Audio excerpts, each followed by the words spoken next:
Hi everybody and welcome back to our latest edition here at the Quake Pro League. My name's Ketchup, joined by ZSX. Our next matchup is definitely one of those examples of a player that is on the higher end of the leaderboards versus someone that is on... Why are you laughing? I don't even mean it in a bad way. I mean, this is going to be a challenge. Very political. Very political. Yes, it's definitely going to be a challenge. I think we've got diametrically opposed players at the moment. Somebody who is some of their best form they've ever been in k1llsen, and then SIB, who's not had the worst season, but obviously right down at the bottom. So it's going to be a tough road. But I think one of the major elements to factor in here also is the mental game. Excuse me, because k1llsen's the kind of player now that is at such a top form that he's going to just look at the record, right? Before I even talk about the gameplay and the style of play that he brings, all clean. It's win, win, win, win, win, win, win, and more win. Against some players that are absolute stiff competition.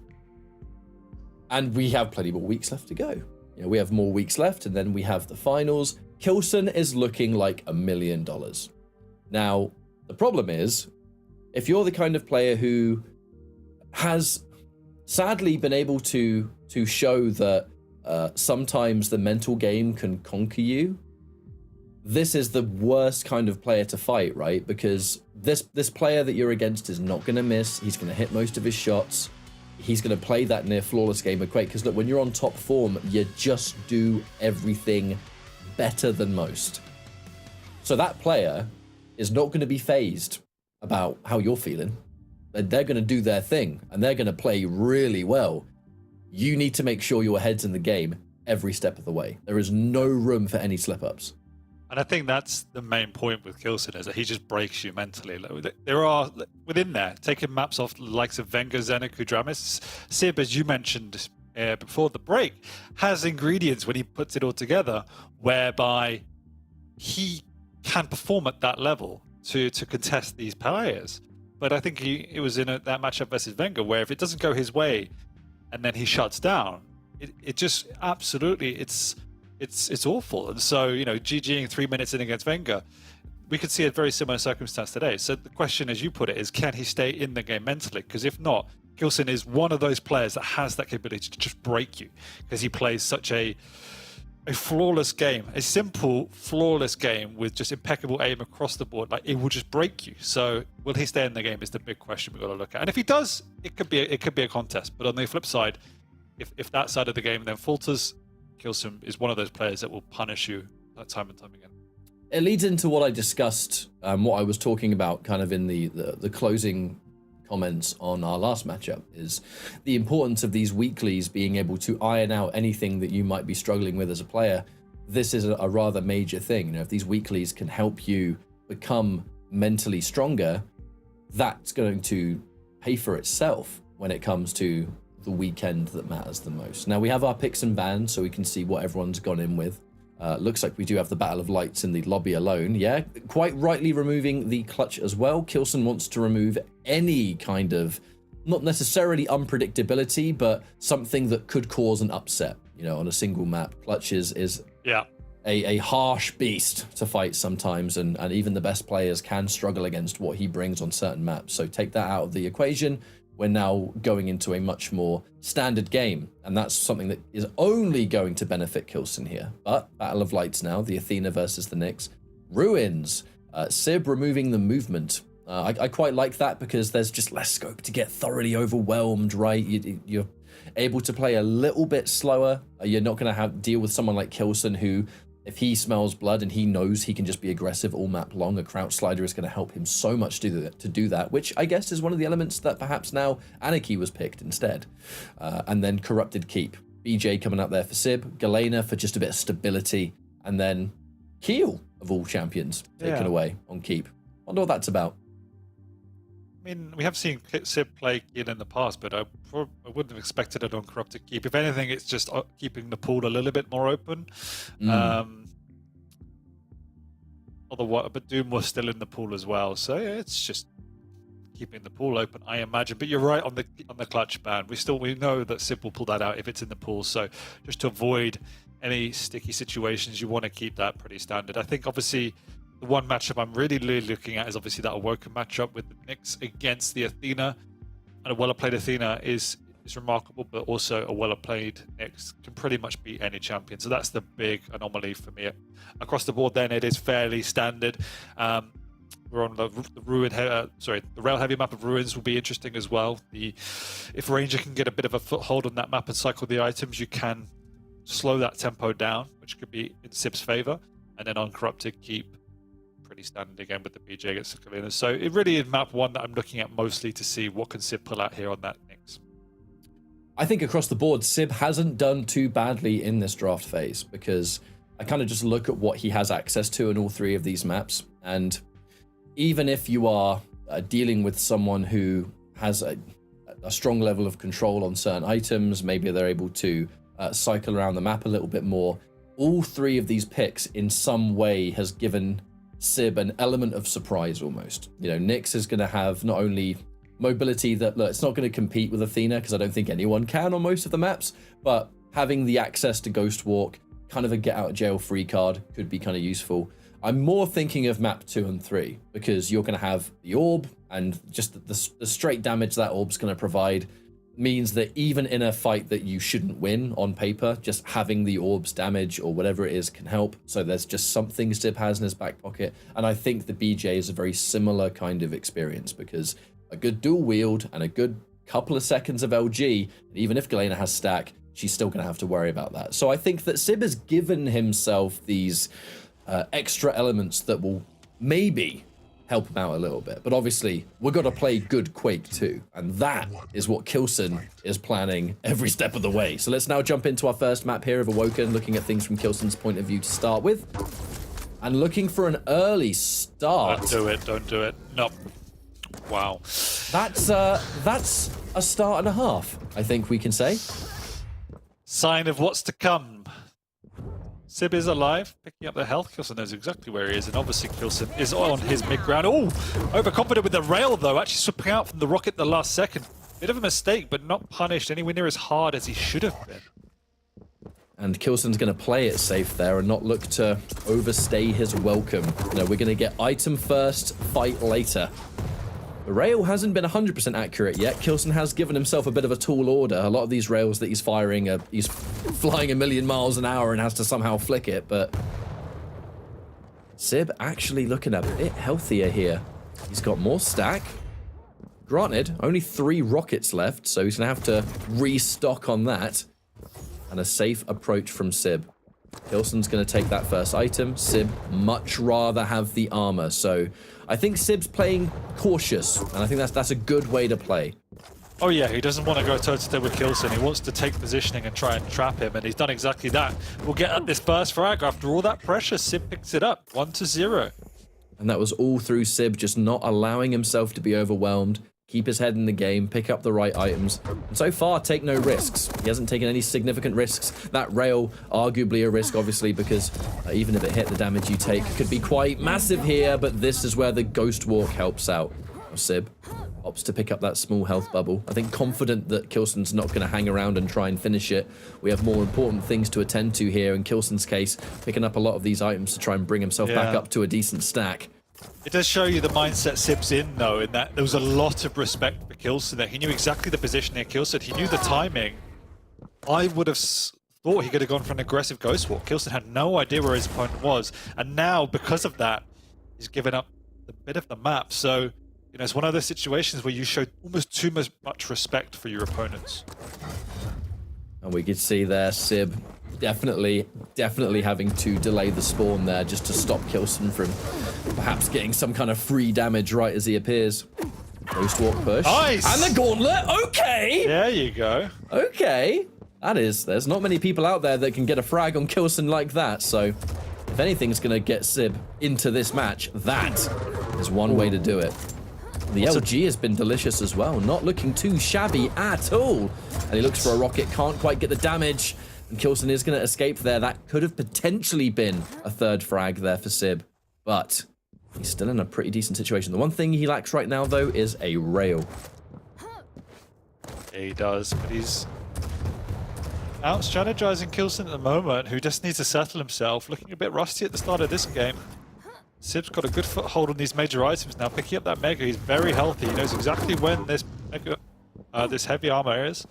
Bullies k1llsen away once again. A bit delayed with that rail, but k1llsen is very much on the back foot. There's a massive delay between the two items too. And that's going to be good things for SIB. Aware of where k1llsen's going to try and stand. Delicious little burst of Tri-Bolt.